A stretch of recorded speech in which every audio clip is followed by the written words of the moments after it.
8 perversions sexuelles du narcissique pathologique les plus courantes.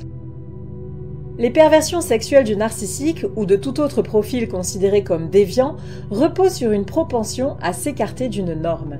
Qu'il s'agisse de corrompre les personnes ou les situations, ces dérives de la sexualité portent une dimension morale empreinte d'une volonté de se détourner de ce qui est pensé comme bien pour aller vers le mal, c'est-à-dire l'interdit, le répréhensible, le condamnable.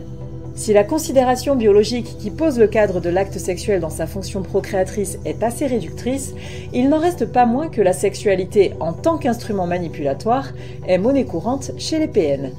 Étudions le sexe et ses dérives dans la relation d'emprise. Cette réflexion est tirée d'un article du site internet www.pervers-narcissique.com, dirigé par Pascal Couder, psychanalyste et psychologue clinicien, co-auteur de l'ouvrage de référence La manipulation affective dans le couple, faire face à un pervers narcissique. Depuis plus de 30 ans, Pascal Couder et son équipe de thérapeutes spécialistes des questions autour de la manipulation sentimentale prennent en charge les victimes de PN francophones partout dans le monde grâce à la vidéoconsultation. Rendez-vous sur pervers-narcissique.com pour accéder gratuitement à une multitude de ressources précieuses.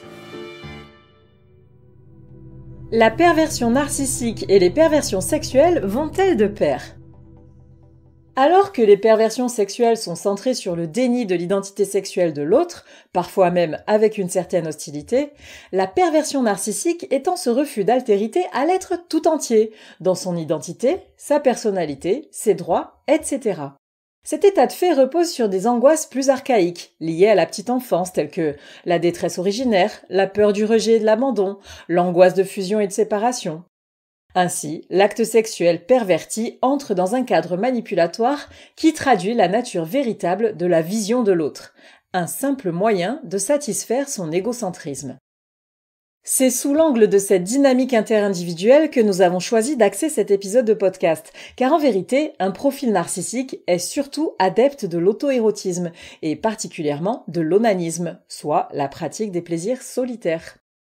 Le pervers sexuel pourra envisager autrui comme un objet destiné à assouvir ses besoins libidineux, tandis que le pervers narcissique cherchera avant tout la domination et la disqualification d'autrui par le biais du sexe ou par d'autres types de comportements. Sa sexualité pourra donc présenter des caractéristiques plus ou moins qualifiables de standard, mais c'est par le mode de jouissance procuré que lui sera conférée la dimension perverse. Par jouissance, nous entendons évidemment la notion de satisfaction dans une acceptation large du terme, et non pas purement orgasmique et inhérente au coït, par exemple. Les ébats amoureux, ou tout ce qui entre dans la thématique du désir, auront ainsi pour dessein de mener à l'humiliation, la souffrance, psychique ou physique, et la réification de l'autre. Les perversions sexuelles du narcissique et de tout autre type de personnalité ne sont donc pas fatalement liées.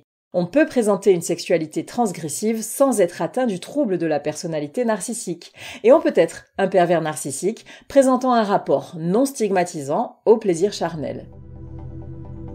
8 perversions sexuelles du narcissique.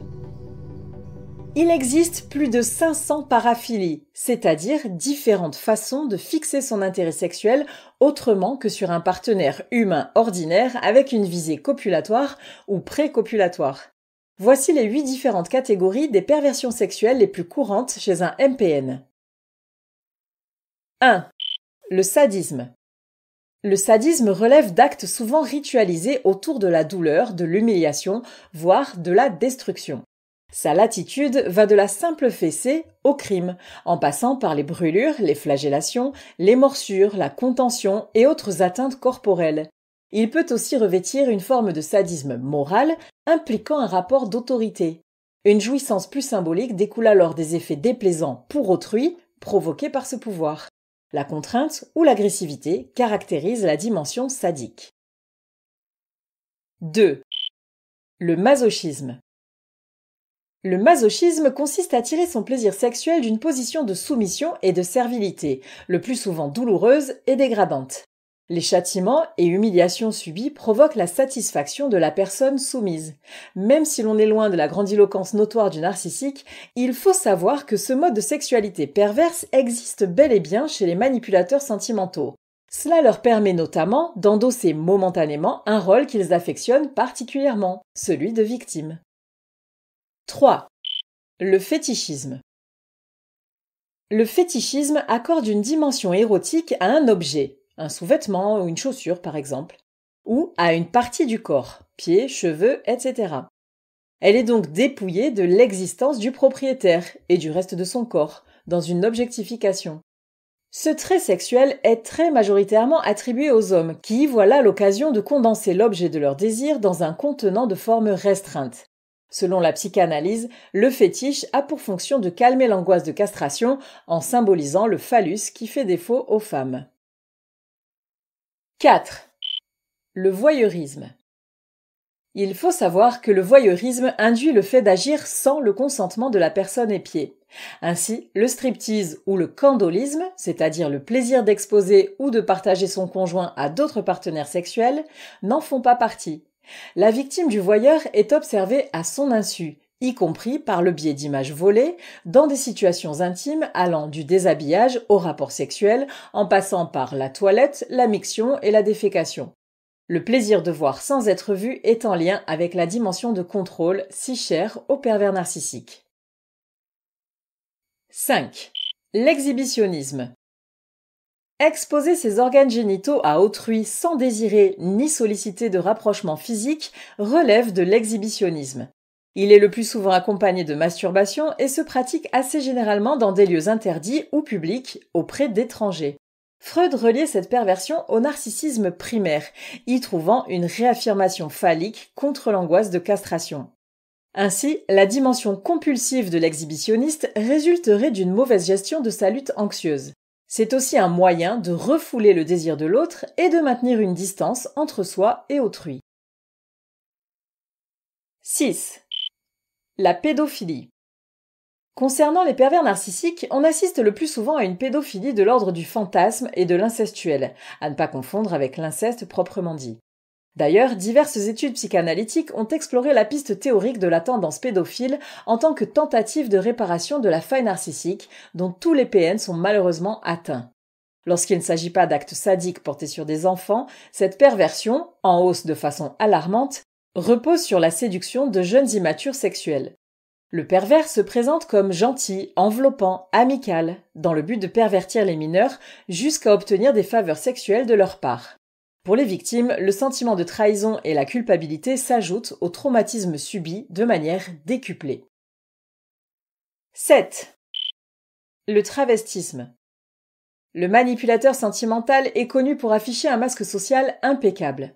Ainsi, le travestisme, c'est-à-dire le fait d'atteindre le plaisir sexuel en portant des vêtements généralement attribués aux personnes du sexe opposé, semble bien éloigné de cette image lisse et conforme aux attentes socioculturelles communes.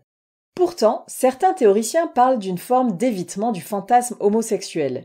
On peut donc considérer dans cette perversion sexuelle le mécanisme de défense du refoulement d'une attirance homosexuelle non assumée, car considérée comme plus difficile à présenter aux yeux du monde. 8. L'agression sexuelle. Dans cette catégorie qui se démarque, mais peut également englober la plupart des aspects précédemment cités, nous pouvons inclure tout ce qui se passe avec violence et par le biais du rapport de force. C'est une forme ultime de contrôle dans laquelle la volonté de l'agresseur, quelle que soit la forme de perversion sexuelle utilisée, prime sur celle de sa victime.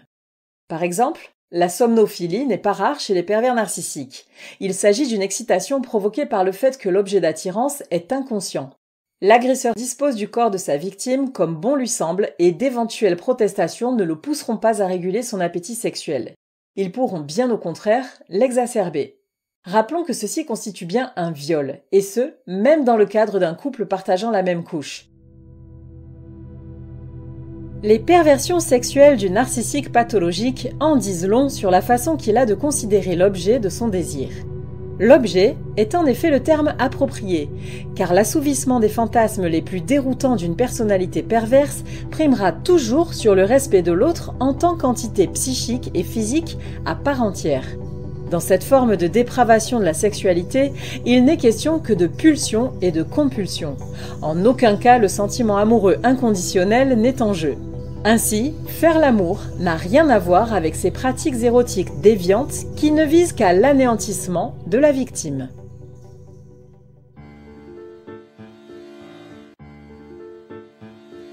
n'hésitez pas à vous faire accompagner par des thérapeutes spécialistes des questions de la perversité narcissique. Rendez-vous sur www.pervers-narcissique.com et trouvez-y de nombreux conseils sur comment gérer la séparation, comment gérer l'après, la reconstruction, et vous pourrez également rentrer en contact avec un membre de l'équipe. Ne restez pas seul.